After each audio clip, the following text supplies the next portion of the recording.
Bom, então, como nós vimos, o reino é um novo sistema que se impõe ao velho sistema, dando outras respostas às perguntas que somos, o que fazemos com a riqueza, como fazemos para viver juntos e, finalmente, o que fazer com o planeta. E aí o reino desde sempre propôs um novo modelo de desenvolvimento, que é um modelo baseado no jardim, que hoje a gente chama de desenvolvimento sustentável, né? Um desenvolvimento que garanta condições de qualidade de existência para todas as criaturas. Então, as implicações de uma compreensão dessa natureza é que evangelizar, então, passa a ser anunciar novos padrões para todos os relacionamentos. Mas à medida em que você passa a anunciar novos padrões, como novas possibilidades, como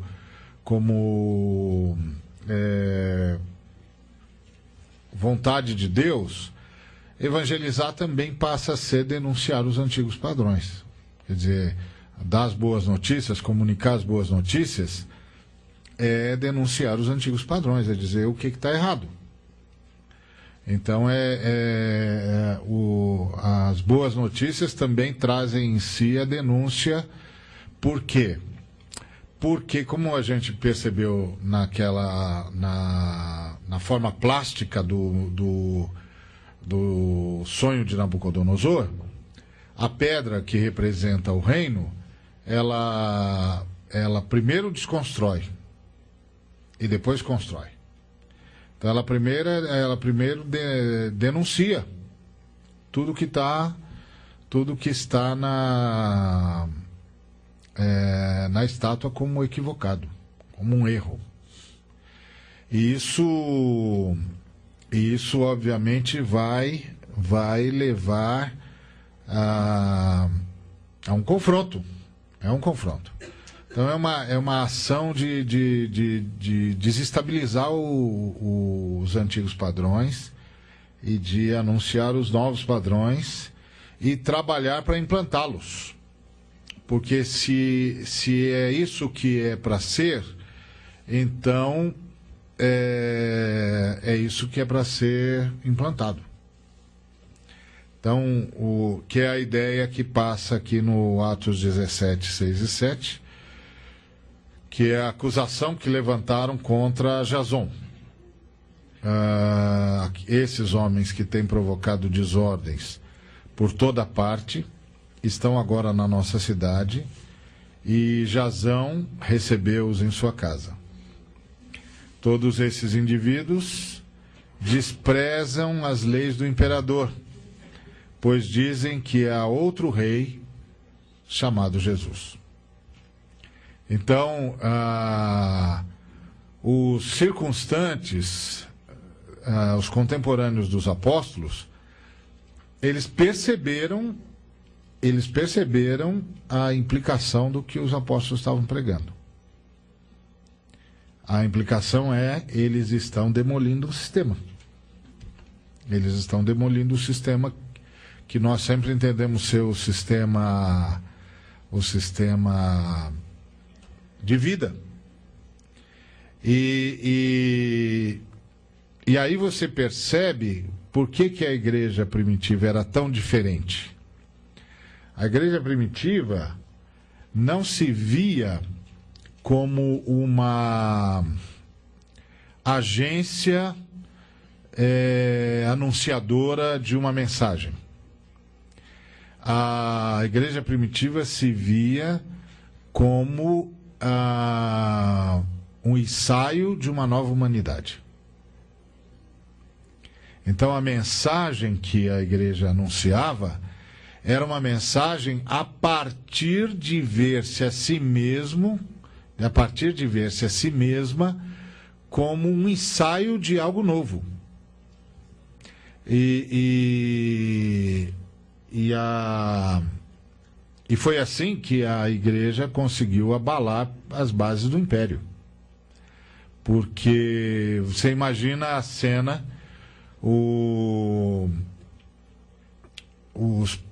escravos, os párias, foram os primeiros que se converteram. E aí um senhor romano se converte. Aí ele vai para a reunião da igreja. Aí quando ele vai para a reunião da igreja, o escravo dele é o presbítero. Entendeu? Então, no dia seguinte, a escravidão acabou na casa dele. No dia seguinte acabou a escravidão. Ele não pode tratar o presbítero dele como escravo. Não tem mais. Ele já sabe que agora tudo é de todos, que é para atender os irmãos na sua necessidade. Aliás, essa é uma coisa muito curiosa. A igreja cristã foi o primeiro instituto humano a tratar a ação social a partir da perspectiva do direito. Porque a igreja primitiva não atendia os necessitados a partir das possibilidades dos benfeitores. Ela atendia os necessitados a partir da intensidade das suas necessidades. Então, quando você lê lá o texto em Atos, vamos lá em Atos 2.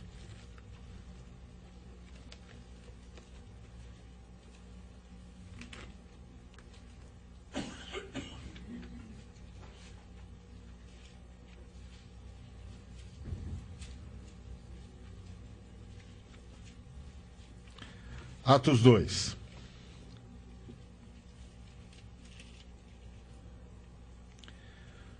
Então, nos versículos, a partir do versículo 42, você tem a seguinte narração. E perseveravam na doutrina dos apóstolos e na comunhão, no partir do pão e nas orações. Em cada alma havia temor, e muitos prodígios e sinais eram feitos por intermédio dos apóstolos. Todos os que creram estavam juntos e tinham tudo em comum. Vendiam as suas propriedades e bens, distribuindo o produto entre todos, à medida que alguém tinha necessidade. Então, o que estabelecia o princípio da ação da igreja em relação a qualquer pessoa não era a possibilidade do doador, mas a necessidade do carente. Então, isso significa que a igreja olhava para o necessitado como alguém que tinha o direito de ter as suas necessidades satisfeitas, porque ele era membro do corpo, ele era membro da comunidade, e a comunidade primava pela igualdade. E então a igreja usava o princípio do direito, não o princípio da filantropia. A igreja cristã nunca pregou filantropia. A igreja cristã sempre pregou partilha, responsabilidade, solidariedade. E isso muda todo o quadro.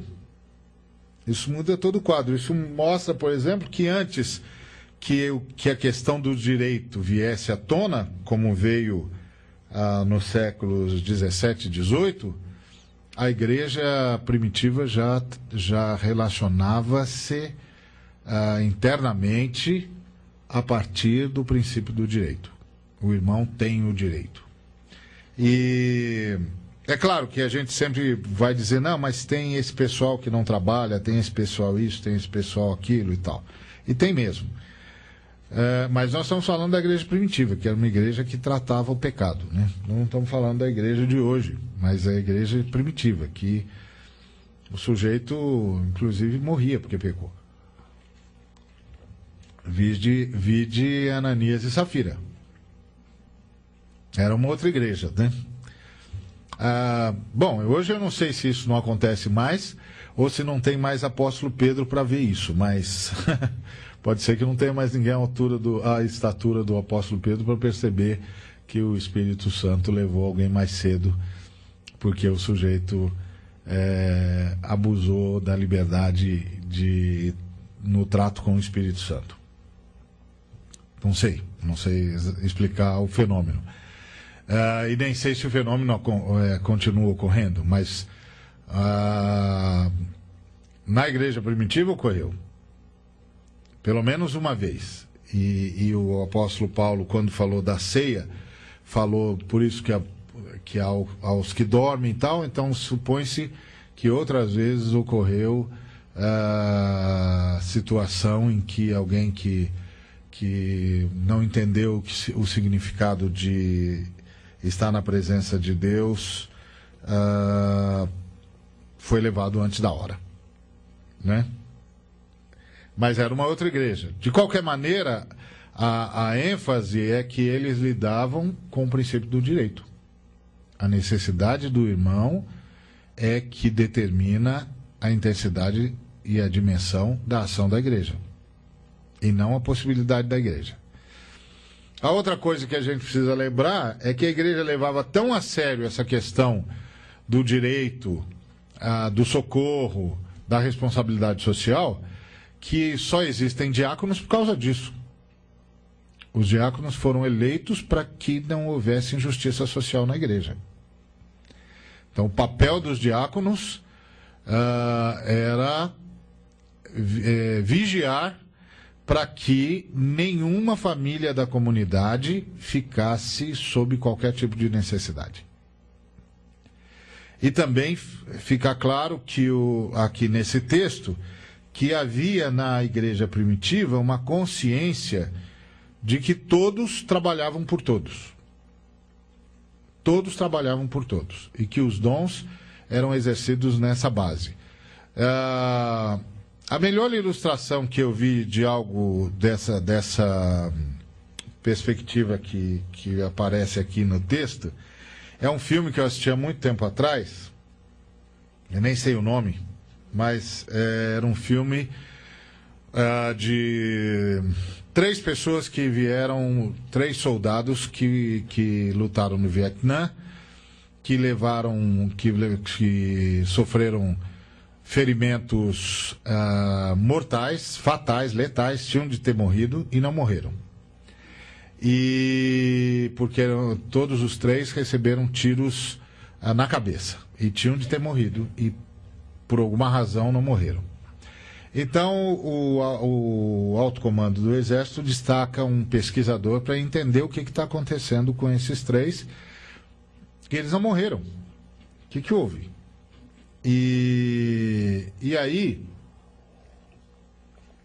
eles começam a perceber que esses 3 não eram 4. Esses 4 começaram a desenvolver habilidades que eles não tinham. Então um começou a ser expert em ações, em bolsa de valores, etc, etc. O outro começou a ficar expert em química. O outro em metalurgia e o outro em motorização, combustão, etc, etc. E eles não se conheciam, estavam em cidades diferentes, em regiões diferentes, porque tinham todos voltado da guerra e estavam sendo tratados agora sob observação. E de repente eles começaram cada um a ler nessas respectivas áreas assim com uma ferocidade e uma intensidade e com o agravante de que eles iam entendendo tudo, construindo todo um sistema. E aí o sujeito, eles saíram do hospital E o sujeito que entendia de bolsa de valores começou a ganhar muito dinheiro, muito dinheiro, muito dinheiro. Ele acertava todas, ele, né, sabia jogar o jogo. E o camarada da metalurgia criou ligas nunca vistas no planeta. E o camarada da química começou a criar um gás também nunca visto no planeta. E o camarada dos motores começou a criar todo um sistema de motorização e de combustão que dispensava os combustíveis fósseis, que era permanente praticamente. E de repente eles concentraram num sujeito e começaram a mandar tudo para esse sujeito. E o pessoal observando isso. E o cara do dinheiro mandava o dinheiro para os três. E sabia exatamente quando mandar para os três o dinheiro que ele ganhava. E ele ganhava muito dinheiro. De repente, esses três tinham construído uma nave. E aí eles começaram a chamar crianças. E aí, quando eles começaram a chamar crianças, a polícia interviu e eles foram aprisionados. E eles, a princípio, não conseguiam explicar o que estavam fazendo, mas, de repente, um deles começou a explicar, dizendo, olha, de fato, nós fomos feridos por balas que foram construídas a partir de um meteoro que caiu no Vietnã. E os Vietcongs usaram aquele meteoro para construir munição, para fabricar munição, e nós fomos atingidos com essas balas,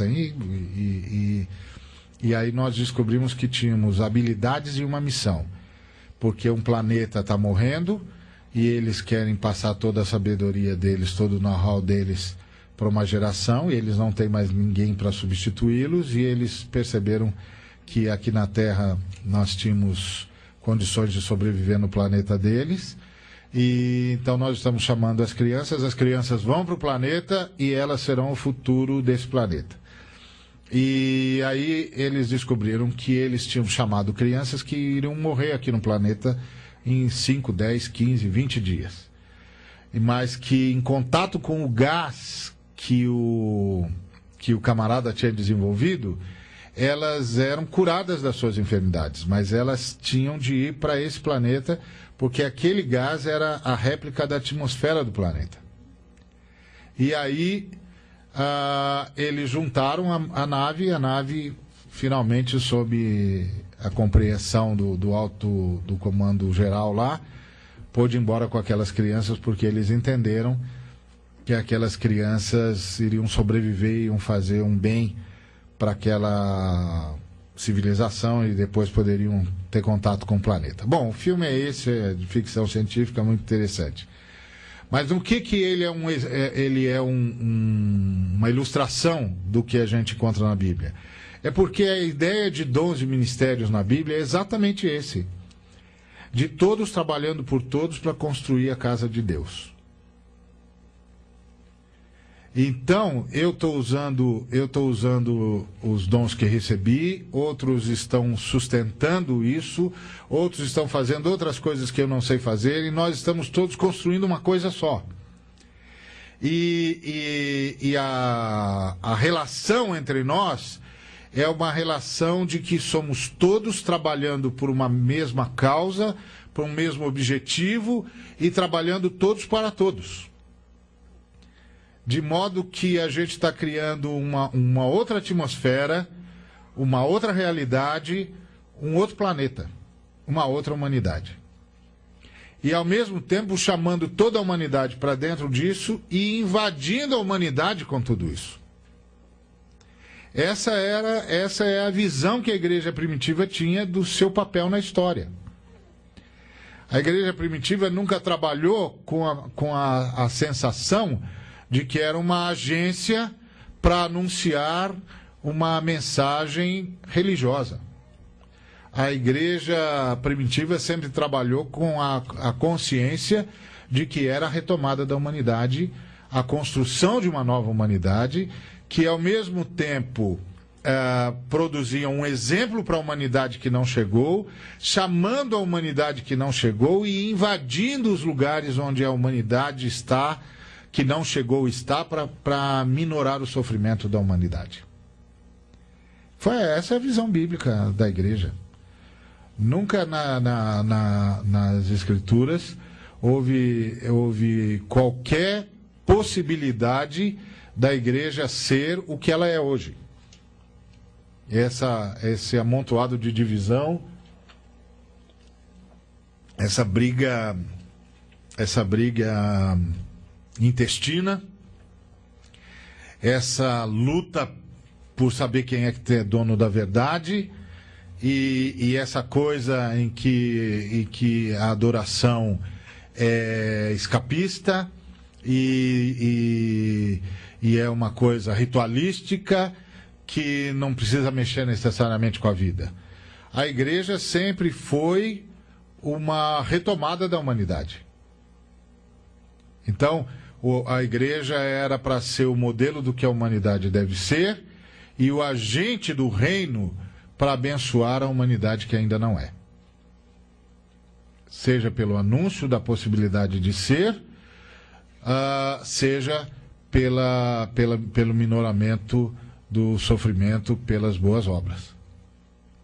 A igreja nunca houve um projeto, nunca houve projeto de construir templos na igreja, nunca houve projeto, não passa na realidade da visão da igreja do Novo Testamento nada parecido com templo, nada parecido com hierarquia religiosa, nada parecido com sumo sacerdote, nada parecido com isso. A igreja do Novo Testamento é justamente a consciência, fruto da consciência de que depois que Deus saiu do templo, no tempo de João Batista, ele nunca mais vai voltar para lá. Porque ele é um Deus vivo e um Deus vivo tem de morar numa casa viva. Que o tempo do templo tinha acabado, como Jesus Cristo disse. E como o Estevão foi o primeiro a compreender. O Estevão foi o primeiro sujeito que disse: gente, essa fase da história acabou. Deus não está mais aqui. Deus não se interessa mais por isso. Esses costumes não fazem mais sentido. Esses rituais não fazem mais sentido. Deus mudou de endereço. Não há mais sacrifício a ser feito, portanto, não há mais necessidade de templo. Porque o templo só existe para que haja sacrifício. Não tem mais sacrifício, não precisa mais templo. Então, todos os relacionamentos mudaram. E Deus agora transformou todos os seres humanos em sacerdotes. Então esse era o projeto da igreja. Nós nos perdemos na história aí assustadoramente. Assustadoramente, nós nos perdemos na história porque nós nos perdemos da consciência do reino. Que nós somos agentes do reino, primícias do reino, aqueles que anunciam a chegada de uma nova realidade. Uma nova realidade que restaura a humanidade para restaurar o culto cósmico ao Deus eterno que habita em luz inacessível. Então, o reino de Deus necessariamente prega uma desconstrução e uma reconstrução. Ou melhor, uma nova construção. Desconstrói o que está tipificado na estátua e constrói algo totalmente novo, que está tipificado na pedra. É uma outra proposta. Então, evangelizar sob esse aspecto é anunciar novos padrões, E é também denunciar os antigos. Por isso a igreja, durante séculos, foi uma pedra de tropeço pro estabelecido. Porque é aquilo que eu disse, de repente o camarada se converte, vai para a reunião da igreja e o escravo dele é o presbítero. No dia seguinte acabou a escravidão.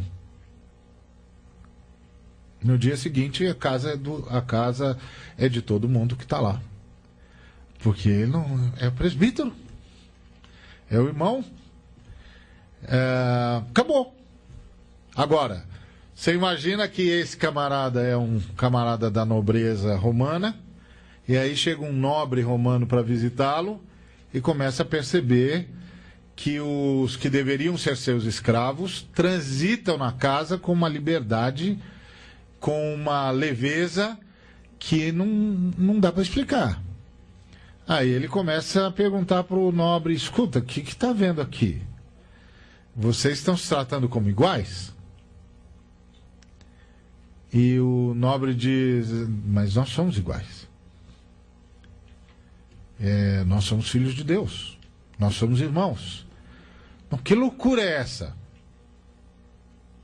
Essa loucura vai solapar a base econômica do império.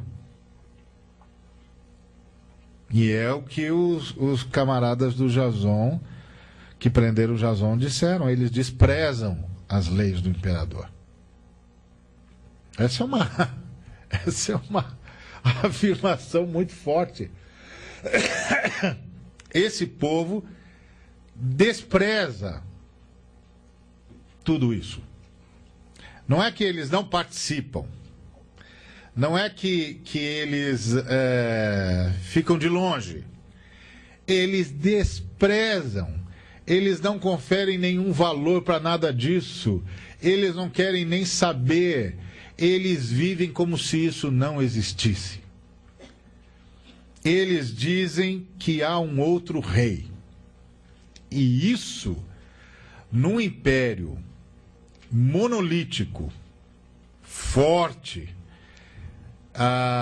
devastador como o Império Romano, porque você tem sempre de lembrar que você está no Império Romano, o império mais duro que a humanidade já conheceu.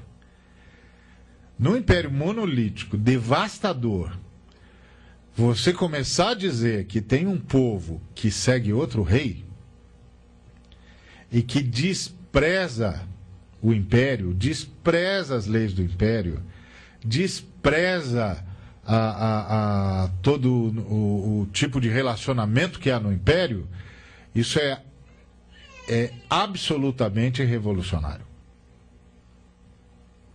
Absolutamente revolucionário. Não tem como não ver isso. E aí, os acusadores de Jason percebem a intensidade do problema. Porque se tem um outro rei, então tem outras leis, tem outros paradigmas, tem outros padrões. E aí,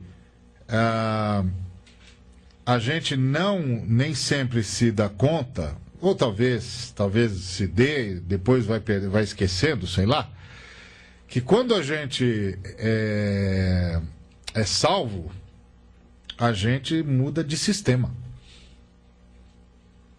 Muda de sistema. Então tem outras leis que vão reger os nossos relacionamentos, todos eles, os relacionamentos econômicos, sociais, todos eles. Agora, de fato, os cristãos nunca disseram que havia um outro rei. Os cristãos sempre disseram que havia um só rei. E o nome dele era Jesus. E que a melhor coisa que o César podia fazer era se submeter a ele enquanto tinha tempo. Então, piorou. Então essa era a regra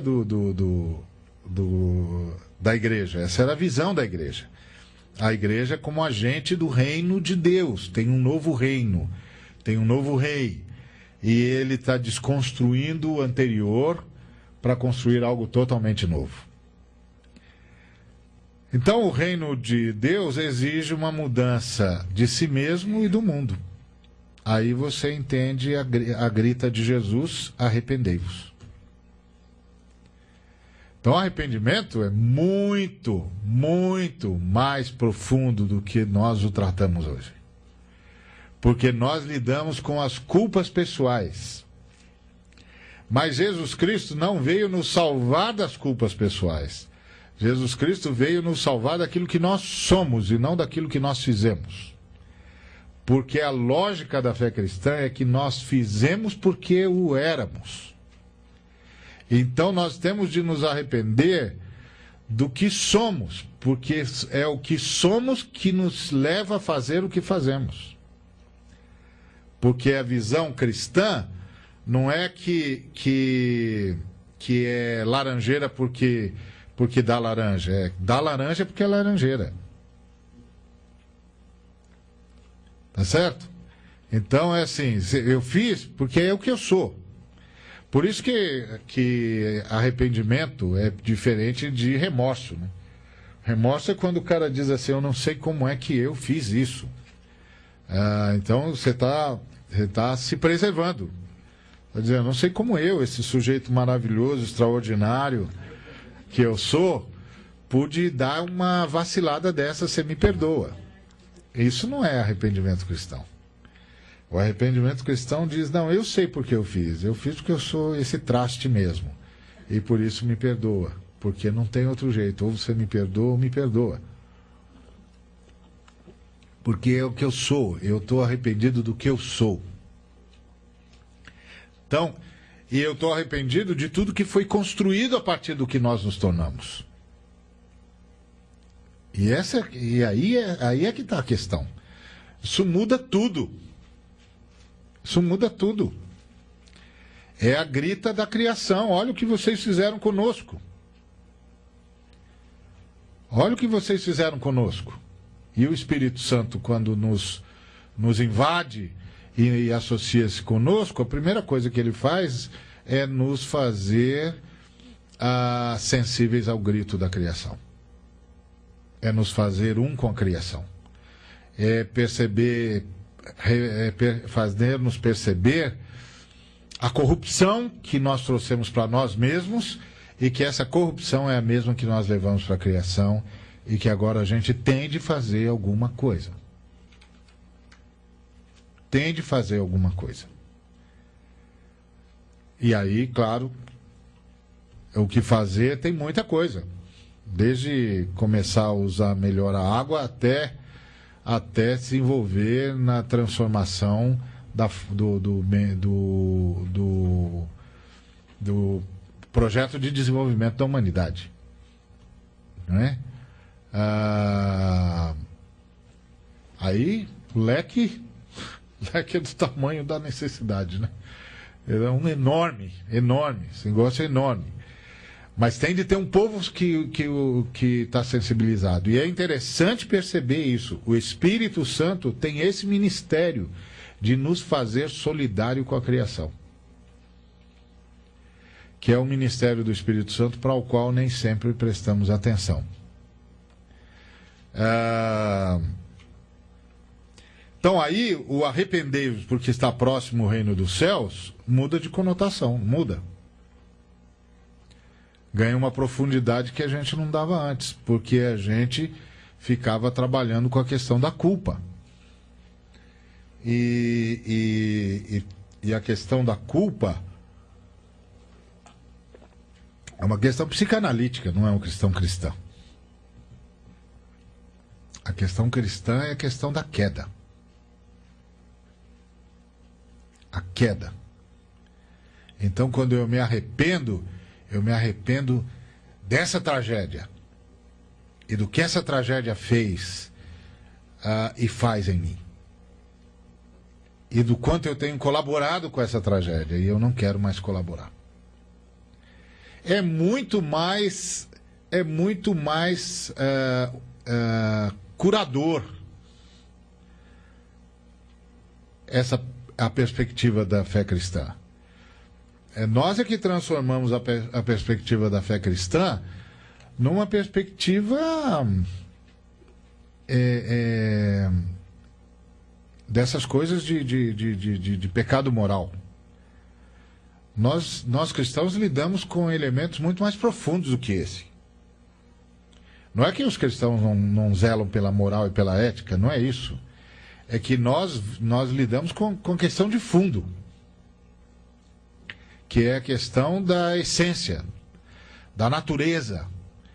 A gente não busca ser gente melhor, a gente busca ser gente nova.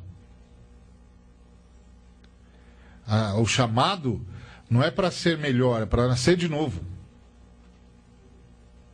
É para ser outro tipo de gente. Outro tipo de gente. O tipo de gente que nós vimos em Jesus de Nazaré. Porque em Jesus de Nazaré, como disse o pessoal de Lausanne, a gente vê Deus como é e o ser humano como deve ser. Então, gente como nós vimos em Jesus de Nazaré. E isso só é possível pelo poder do Espírito Santo. É a vida de Deus engolindo a morte dentro de nós. E isso... Então, o arrependimento, na conotação cristã, ele não é uma questão moral. É uma questão existencial.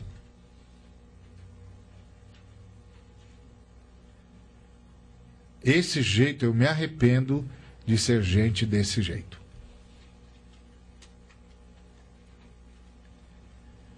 Eu quero ser gente como Jesus de Nazaré. Essa é a proposta. Eu me arrependo de colaborar com a manutenção de um mundo como esse. Eu quero ser agente de construção de um novo mundo. E eu quero anunciar isso para todo mundo e eu quero influenciar a sociedade da melhor forma que eu puder a partir da perspectiva do novo mundo. Então, como a gente propôs, são boas notícias que transtornam o mundo. A começar do nosso. A começar do nosso mundo pessoal, particular. Se a gente levar a sério. Então, evangelizar é anunciar a exigência de que a pessoa, a sociedade e a nação mudem de visão sobre si. Então, é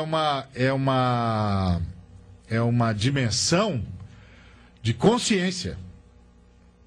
Então, o arrependimento é uma expansão da consciência.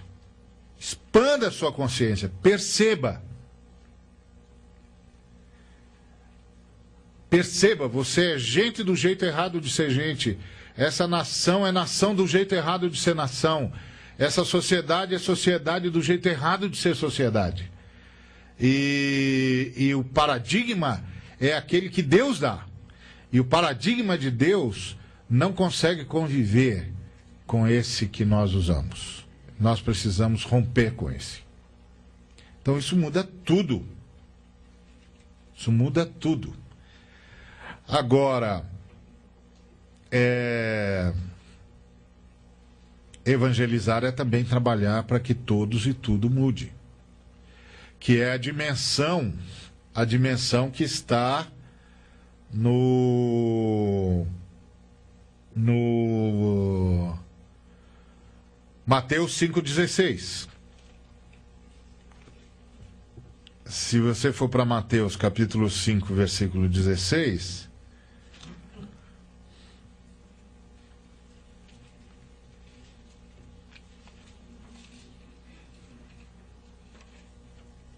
Certo.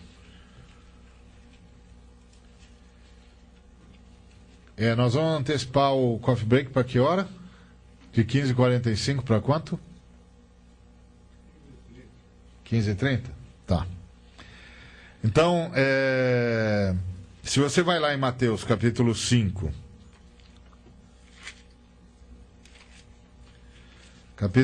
versículo 16... o texto é conhecido de todos nós, né? Assim brilhe também a vossa luz diante dos homens, para que vejam as vossas boas obras e glorifiquem a vosso Pai que está nos céus. Aqui esse texto é muito interessante. Primeiro porque ele é uma outra comissão de Jesus. Eu a chamo de a comissão esquecida. Tem a comissão requerida e essa eu chamo de a comissão preterida ou esquecida. Talvez mais preterida do que esquecida, não sei. Na grande comissão, no que nós chamamos da grande comissão, que é a pregação do Evangelho, nós não temos nenhuma cobrança do Senhor quanto a resultados. O Senhor não pede que a gente dê resultados de conversões obtidas a partir da pregação. Não pede isso. Por uma razão muito simples. Conversão não é nosso departamento. Não é?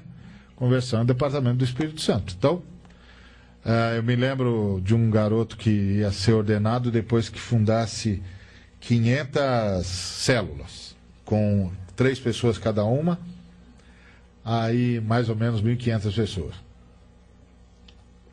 Eu disse, bom, legal, isso é um grande desafio, mas essas pessoas são crentes ou não crentes? Ele falou, não crentes. Convertidos? Convertidos. Por você? Por mim. Então você já fez um acordo com o Espírito Santo? Aí ele falou assim, como assim? Eu falei, porque quem convence do pecado, da justiça e do juízo é o Espírito Santo.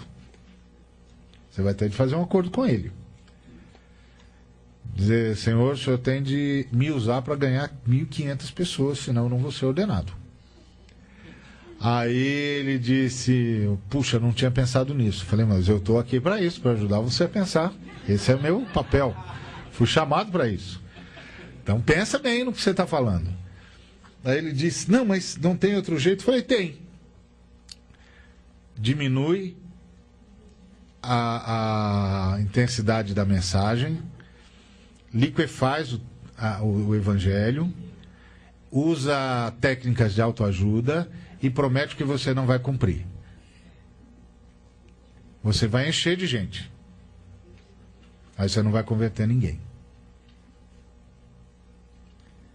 Conversão, meu filho, só passando pelo Espírito Santo. Agora, você pode prometer coisas que nunca vão ser cumpridas. Mercador de ilusões. Isso é muito possível. Teve um filme italiano que fez um grande sucesso, chamava-se Mercador de Ilusões. Era a história de um sujeito que saiu do estúdio da Cinecittà de Roma roubando uma câmera de filmagem que ele não sabia manipular, não sabia administrar. Mas ele teve uma grande ideia. E era uma grande ideia mesmo. Que ele ia passar pelo interior da Itália, dizendo que estava fazendo testes para o estúdio, lá de Roma. E todos podiam fazer o teste por uma taxa de inscrição mínima. E aí, o que ele não se deu conta é do que ele, com aquela câmera na mão, iria despertar. E ele despertou os seres humanos. Naquelas regiões, nos recônditos, nos bolsões da Itália, gente sem esperança, sem perspectiva, e que de repente tinha alguém do estúdio fazendo um teste. E aí a possibilidade dele ser o ator, a atriz. E aí aquelas pessoas diante da câmera se revelavam. Diante da câmera davam o melhor de si. Diante da câmera confessavam os seus temores e os seus desejos. E ele de repente foi vendo um espetáculo diante dele. Só que ele não sabia lidar com a câmera. Então o espetáculo estava passando por ele estava provocando um espetáculo que ele não conseguia nem registrar. E as pessoas com aquele anseio, na expectativa de que logo, logo ele vai voltar, dizendo que fui eu o escolhido. Mas ele não vai voltar nunca. Aquilo tudo era uma grande mentira. Até que um delegado que também havia se aberto para a Câmara resolveu, diante da demora dele em voltar para dar o resultado dos testes, resolveu ir atrás disso. E aí descobriu que ele era uma grande farsa e que ele saía por aí só lesando as pessoas. E aí achou, prendeu, mas até aí ele já tinha causado muito estrago na vida de pessoas que acreditaram nele, de uma moça em particular que o seguiu fielmente e se recusou a sair do caminhão quando ele foi preso e pagou um preço altíssimo para ficar lá. E que quando ele volta ela está no hospício. E ele volta arrebentado na cadeia, ele se dá conta da estupidez, da violência que ele fez.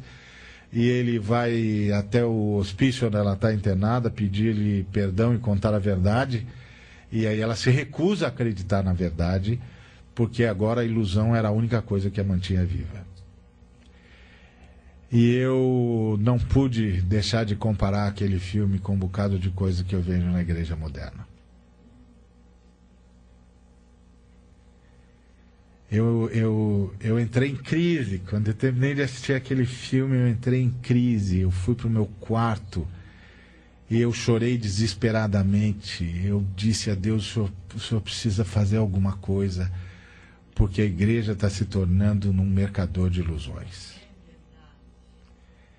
Esses homens estão fazendo uma violência contra o povo. Eles não têm esse direito. Ninguém tem o direito de fazer isso.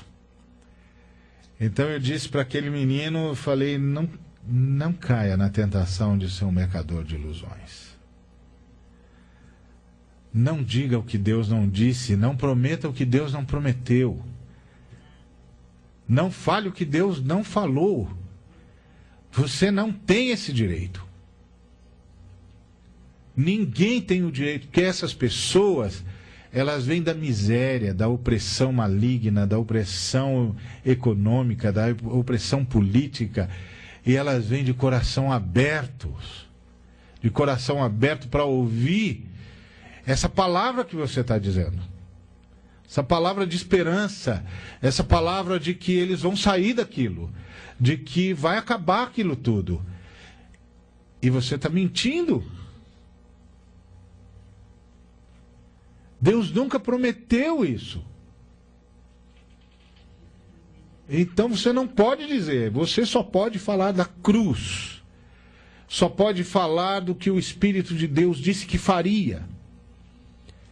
Daquilo que as Escrituras garantem que fará, não daquilo que você gostaria que as Escrituras dissessem. Porque eu também gostaria que as Escrituras dissessem que os filhos de Deus vão ficar milionários. Eu não entenderia, lógico, a teologia do reino se as Escrituras dissessem isso. Mas eu não sou de ferro, eu também gosto de gastar dinheiro. Quem não gosta de gastar dinheiro? Só que as Escrituras não disseram isso. As Escrituras nunca disseram isso. O Senhor Jesus não passou nem a quilômetros disso. Então a gente vai percebendo que um bocado de gente se transformou em mercador de ilusão. Exatamente. Só quem ouve rádio sabe dessa barbaridade. Exatamente. Está vendo na igreja. Eu me revolto e falo, meu Deus, será que não tem nenhum homem para denunciar isso? Exatamente. E todas as vezes que você tenta denunciar, os caras dizem que você é contra a unidade da igreja. Aí você apanha feito cachorro sem dono. Batem que a coisa é contra a unidade da igreja. Quer dizer, não o pessoal não está lutando pela unidade da igreja, está lutando pelo corporativismo dos pastores. E Jesus Cristo disse que era para lutar pela unidade da igreja. Então a gente tem que tomar muito cuidado com isso. Então o reino, ele exige que a gente mude a nossa visão. a visão do que é humanidade, do que é ser humano, do que é ser gente, do que é viver como gente, do que é ser sociedade humana. O reino de Deus. E aí, a gente tem de trabalhar para que todos e tudo mude. E aí, nós temos de saber administrar bem aquilo que nós temos para que nós possamos abençoar o maior número possível de pessoas. E isso é importante a gente lembrar, porque o Espírito Santo trabalha com dons e ministérios. A gente pensa que a melhor forma de administrar a igualdade é distribuir tudo para todo mundo. Mas esse negócio precisa de dom, precisa de ministério. A melhor forma de administrar a igualdade é todo mundo ter consciência de que todos trabalham para todos e todo mundo fazer o melhor para abençoar todo mundo da melhor forma possível. Cada um no seu dom, cada um na sua capacidade, no ministério que Deus lhe deu, sabendo que é exatamente o quadro do filme. O cara que sabia ganhar dinheiro foi ganhar dinheiro.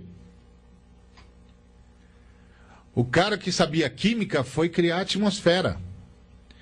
O que sabia metalurgia foi criar novas ligas. O que sabia de combustão foi criar um novo combustível, um novo motor. Isso é dons e ministérios. O Espírito Santo distribuiu isso na igreja para nós trabalharmos todos por todos. Então é claro que eu não quero administrar o que eu não sei administrar. Eu quero que outro administre. Um que saiba administrar, administre. Porque eu vou fazer o que eu sei fazer. Eu vou usar o dom que eu recebi. E outro irmão vai cuidar daquilo que eu não sei fazer. Mas o imperativo do reino é que todos estejamos construindo o reino. E assim, no reino todos trabalham. Todos trabalham. Todos trabalham para todos. E é essa coisa de todo mundo engajado. É uma outra relação. É um outro mundo. E a gente precisa trabalhar isso. Agora, a forma de trazer isso para a realidade é uma forma que tem de ser analisada, tem de ser estudada, tem de ser pensada, porque, lamentavelmente, em primeiro lugar, nem todos nós nos rendemos ao Espírito Santo. O próprio apóstolo disse que tem muita igreja que estava entristecendo o Espírito Santo, até apagando o Espírito Santo.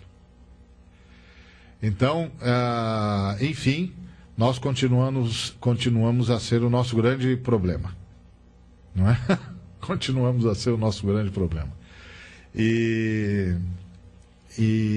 Mas e aí você diz, bom, então o que a gente faz com isso?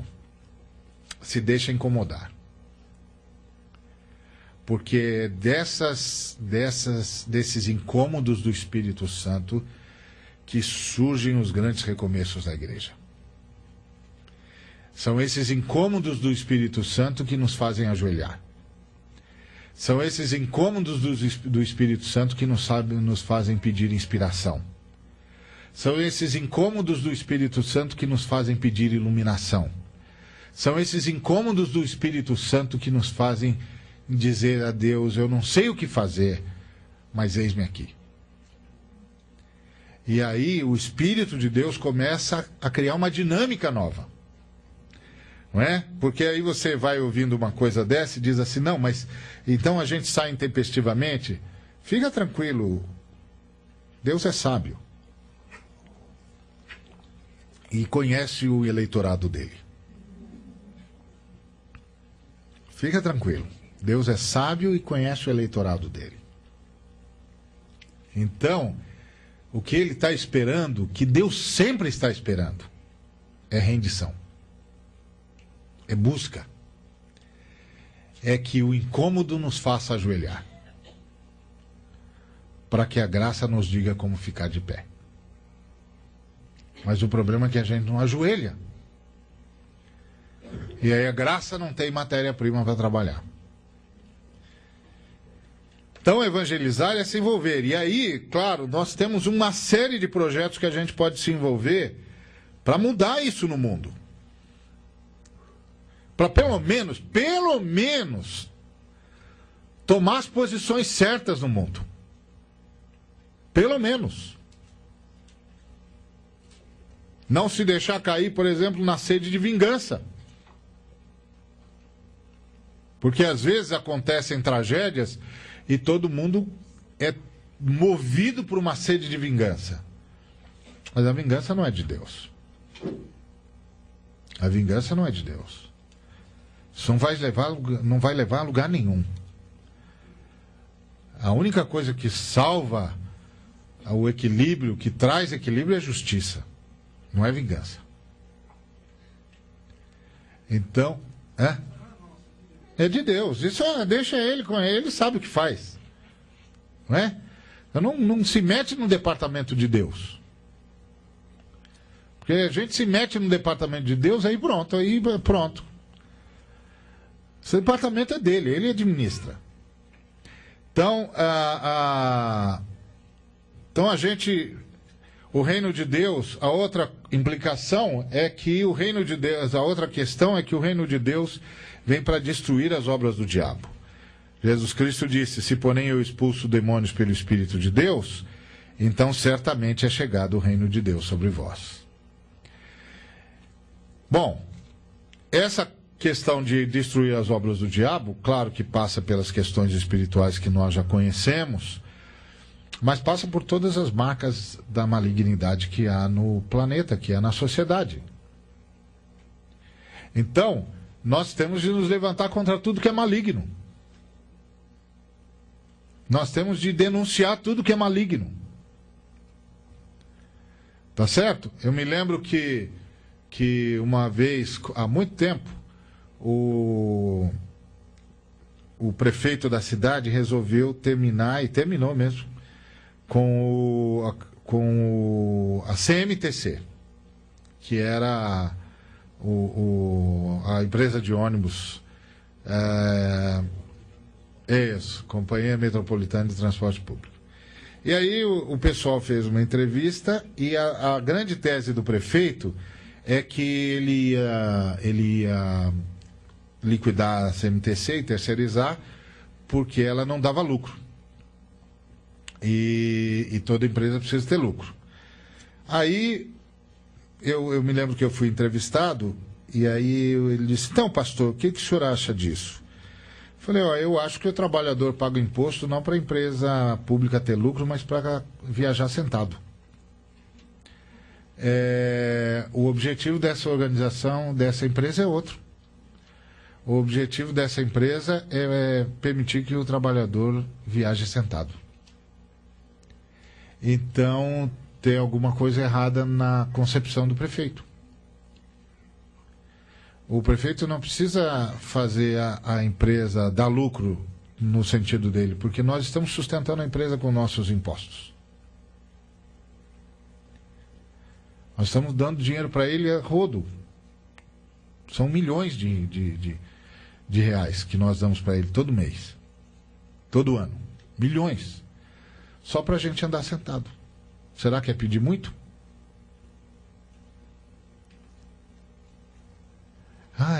Pastor, essa perspectiva é diferente. Eu falei: pois é, essa é outra perspectiva.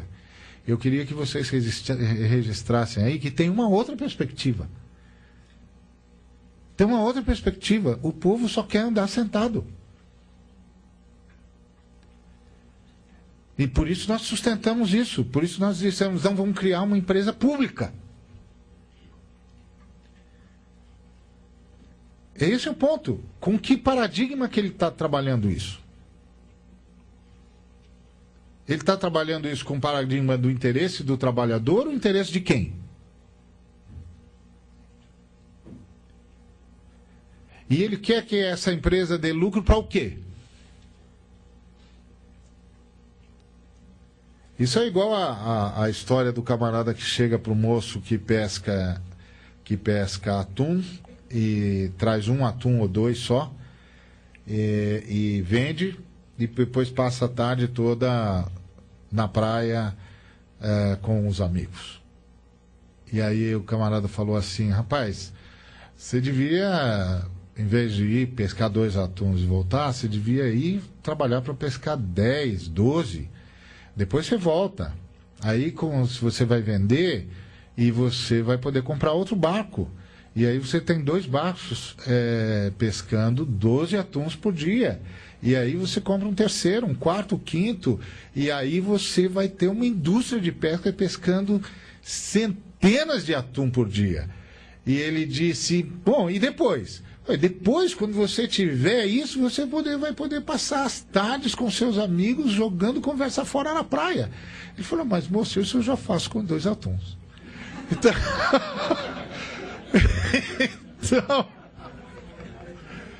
a questão é: será que nós não estamos dando uma volta enorme para chegar no mesmo lugar? Então essa é a pergunta que tem de fazer. Quais são as coisas malignas que nós adotamos? E que nós precisamos rever. Precisamos rever. Porque o reino de Deus vem para destruir as obras do diabo. E a gente pensa que as obras do diabo passa por essas questões eminentemente espirituais, da possessão, e claro que tem isso também, é óbvio, e que a gente tem de ir lá e expulsar os demônios e libertar as pessoas.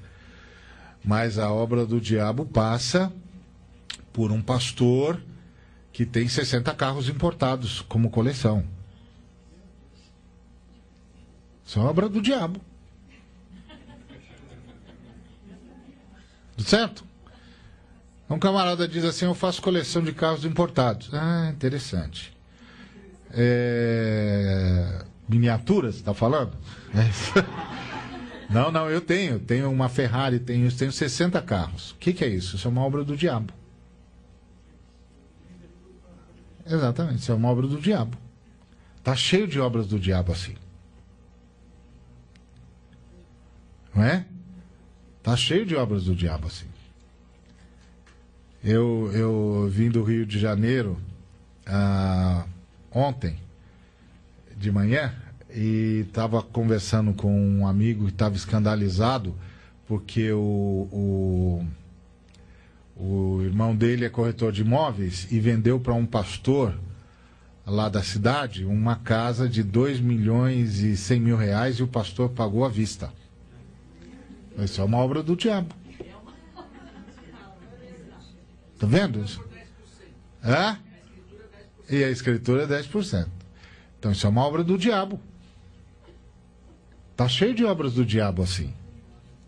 Isso não é obra de Deus. Isso é obra do diabo. E tá assim no mundo todo. E o reino de Deus veio para destruir as obras do diabo.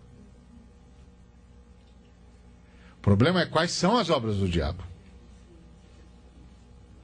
O diabo está por detrás do quê?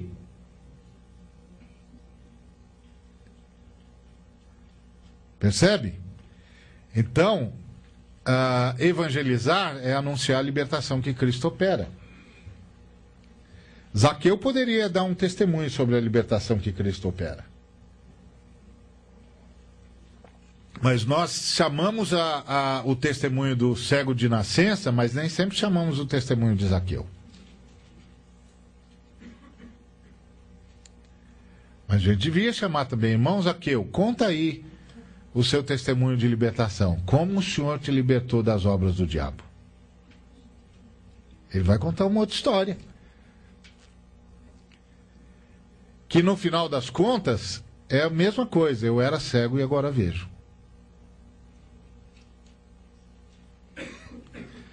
Então evangelizar é realizar a obra de libertação de Cristo. Chamar os seres humanos à consciência.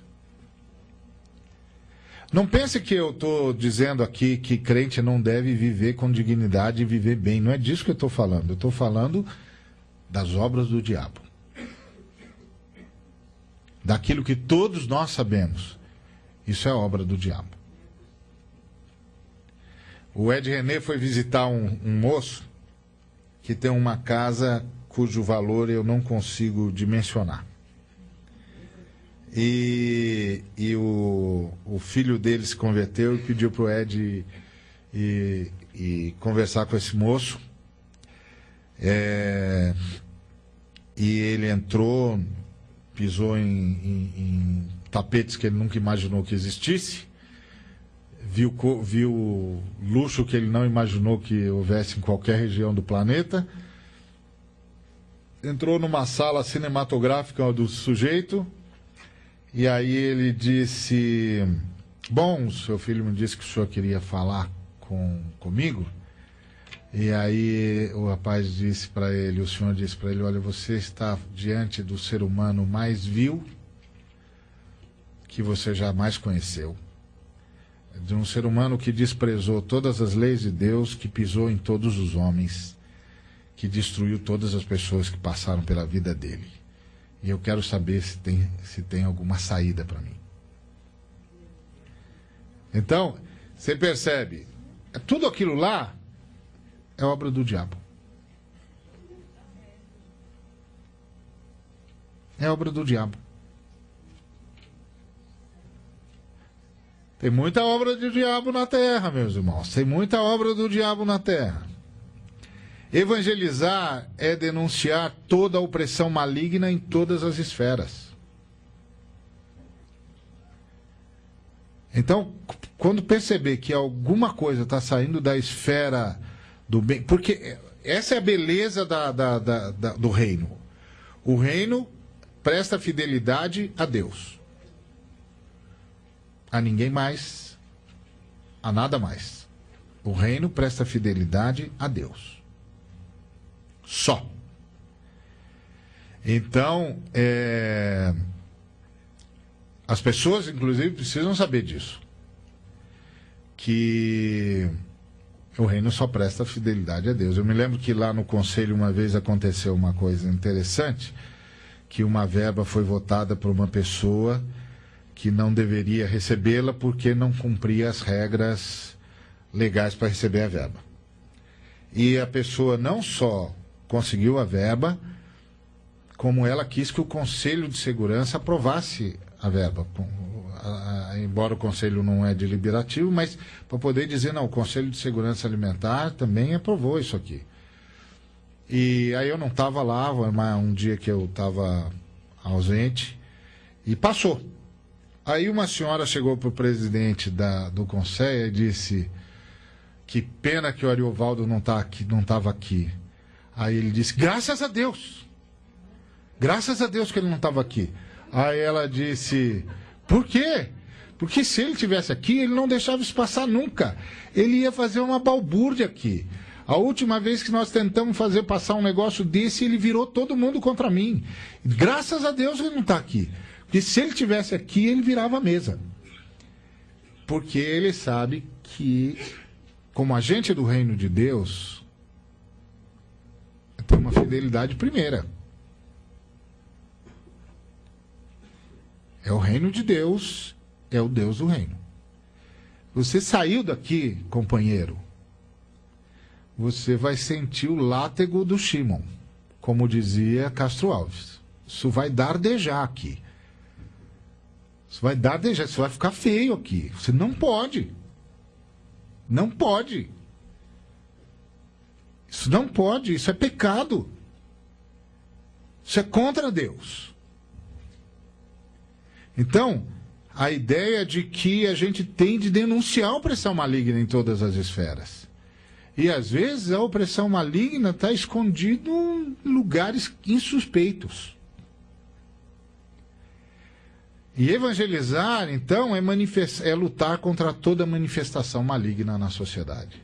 Então, evangelizar é muita coisa a partir do reino. Evangelizar é tomar posições. Evangelizar é dizer não pode, está errado. É dizer isso aqui é pecado. Então, a igreja, se ela tivesse essa... E é claro que você só pode fazer isso... E só deve fazer isso, né? na perspectiva de que você está construindo uma nova sociedade que você pode apresentar como modelo. Né? Você pode apresentar como modelo. Me lembro de um moço que chegou para a gente lá na comunidade e disse, um irmão da comunidade disse, olha, eu vou trazer um amigo aqui que está precisando de ajuda e tal, assim, mas ele é ateu e eu não sei o que você acha. Eu disse, tá, nada a ver. Aí ele disse, não, mas ele vai ficar muito assim, vai criar problemas. Não vai criar problema nenhum. Traz o moço, não está precisando de ajuda, vamos ajudar o moço. Não, mas ele pode... Eu falei, irmão, ele pode converter-se, pode não se converter, isso aí eu não sei. Mas deixa ele viver com a comunidade. Em 3 meses, ele pode não deixar de ser ateu, mas ele vai reconhecer que nós temos boas razões para crer. Porque ele vai sentir o amor do reino. Deixa ele experimentar o que a gente vive aqui. E parecia que eu tinha profetizado, porque 3 meses depois ele pediu para ir lá na frente dar um testemunho e dizer, olha, eu sou ateu, mas eu estou impressionado com o amor de vocês, como vocês me receberam, como vocês me ajudaram. Isso faz anos, e nós caminhamos com ele e continuamos caminhando com ele durante anos. Porque aí, a partir desse tipo de compromisso, você pode denunciar. Agora, se as pessoas entrarem na nossa comunidade e descobrirem que os vícios do mundo estão presentes na nossa comunidade, eles vão dizer, isso é tudo a mesma coisa. Está tudo dividido do mesmo jeito. Uns nadando em riqueza, outros chafurdados na miséria. Isso aqui é tudo igual. E está todo mundo esperando o céu. Mas o céu que não muda a terra não é céu nenhum. Porque não mudou meu comportamento, não fez nada comigo, então não é céu nenhum. Então evangelizar é lutar contra a manifestação maligna na sociedade, que começa com um compromisso. Então o reino de Deus é um novo estado de coisas em que só a vontade de Deus é feita. Essa é a nossa oração. Venha o teu reino, faça-se a tua vontade, assim na terra como nos céus.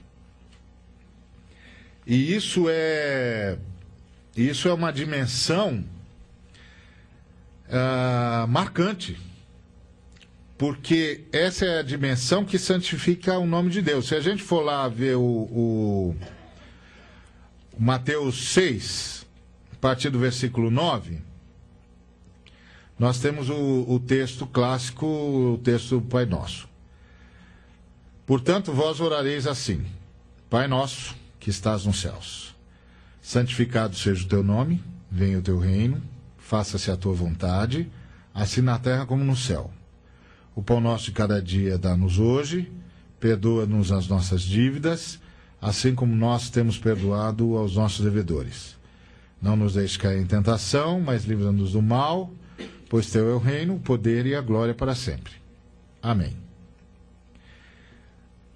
Se você prestar bastante atenção, você vai perceber que dá para dar uma sincopada aqui, bem estilo brasileiro, né? Sincopada, estilo samba, né? Vamos sincopar isso aqui. Dá uma sincopada no Pai Nosso, e o Pai Nosso fica reduzido a: Pai nosso que estás nos céus, santificado seja o teu nome, pois teu é o reino, o poder e a glória para sempre. Amém. Por quê? Porque todas as outras coisas giram em torno dessas duas frases. Pai nosso que estás nos céus, santificado seja o teu nome. O que é santificar o nome de Deus? Lá em Ezequiel, o Senhor explica que é quando ele santifica o seu povo para santificar o seu nome. Então, como é que Deus santifica o seu nome? Santificando o seu povo. Então, para que o teu nome seja santificado, venha o teu reino. Ou seja, só a tua vontade seja feita. para o teu nome ser reconhecido como único e exclusivo. Só a tua vontade seja feita. Para que o teu nome seja reconhecido como único, exclusivo, digno de honra, que o Senhor seja aquele que nos dá o pão nosso de cada dia. Mantém-nos dependentes de Ti. E só perdoe a gente se a gente perdoar aqueles que nós temos de perdoar. Porque essa é outra forma de ler esse texto. Por que só perdoe a gente se a gente perdoar aquele que nós temos de perdoar? Porque o que santifica o nome de Deus não é Ele perdoar você. O que santifica o nome de Deus é por causa dele você perdoar o outro. Porque esse é o milagre. O milagre não é ser perdoado por Deus, o milagre é eu perdoar. É eu dizer, eu vou perdoar por causa de Deus. Deus, me dá a tua força para perdoar, para honrar o teu nome. Porque todo mundo que pede perdão não merece perdão. Tá certo? Porque perdão ninguém merece, senão não era perdão, era desculpa. Tá certo? Se eu marco um horário com você e não chego porque o Congonhas foi fechado, eu não te peço perdão, eu apresento as desculpas. Eu digo para você, ó, eu tava tudo certo, saí tudo direitinho no horário, comprei o voo certo, tava tudo certo, fecharam Congonhas. Fecharam Congonhas. Fecharam Congonhas. Não desceu nada aqui, não subiu nada daqui, não quiseram desviar para Guarulhos, nem para Viracopos. Dancei. Dancei eu e dançou você. Não tenho de te pedir perdão por isso. Não tem nada a ver com isso. Eu apresento as minhas desculpas. Quando é que eu tenho de lhe pedir perdão? Quando eu fiz porque sou safado mesmo. Roubei você porque sou ladrão. Não é porque eu tinha necessidade, não é porque eu estava com fome, é porque eu sou um ladrão. Porque quando eu estou com fome, eu posso ir pedir comida, não preciso roubar comida. Então, eu fiz porque eu sou ladrão. Ladrão não merece perdão. Por isso que tem de ser perdoado. Porque só tem um jeito de tratar com isso, é perdoão.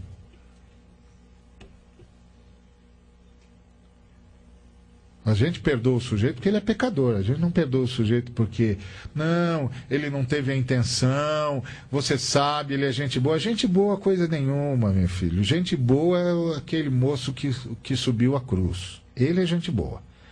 Todos os outros, a começar de mim, tudo gente que não é boa. Tudo que é de bom em nós é graça de Deus. É a história do camarada que tinha o bigodinho aqui. Tá certo? Ele, em vez de ter um bigode, ele tinha só um pouquinho aqui, um pouquinho aqui. E ele fazia discursos usando frases de terceiros. E montava até um bom discurso. Um dia ele foi num lugar, tinha uma pessoa muito culta, e cada vez que ele citava uma frase, a pessoa dizia o nome do autor. Ah, Rui Barbosa, esse, Guimarães Rosa e tal. Aí, você está me atrapalhando. Ele, não estou te atrapalhando, estou reconhecendo o seu valor. Como reconhecendo o meu valor? Porque você faz muito bem em trazer os lábios entre aspas, porque tudo que você diz não é seu. Então...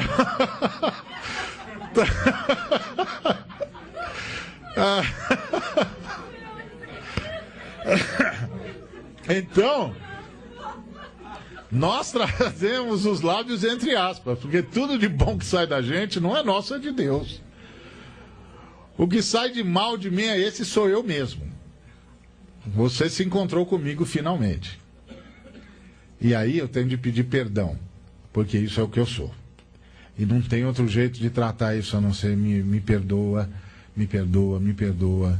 Ora por mim, pede a Deus para me ajudar, para me tirar disso. Para me mudar. Por isso que a gente perdoa o pecador mesmo. Eu não perdoa o sujeito porque o sujeito diz, não, ele tinha boa intenção, mas... Filho, para com isso. Ele fez isso porque ele é assim mesmo, bandido, safado. Por isso. Entendeu? É simplesmente isso. Eu vou tomar água porque tem de mudar a fita, tá? Ah, não precisa não? Ainda dá mais um pouco. Ainda dá mais um pouco? É, porque agora a vida é assim, né? Antigamente eu pregava o evangelho subindo num caixotinho no Lago da Misericórdia. Agora é câmeras, ação e tal. Tem de esperar, tem de esperar o comando do diretor. Oh, Deus do céu, viu? Deve ser uma obra maligna isso também.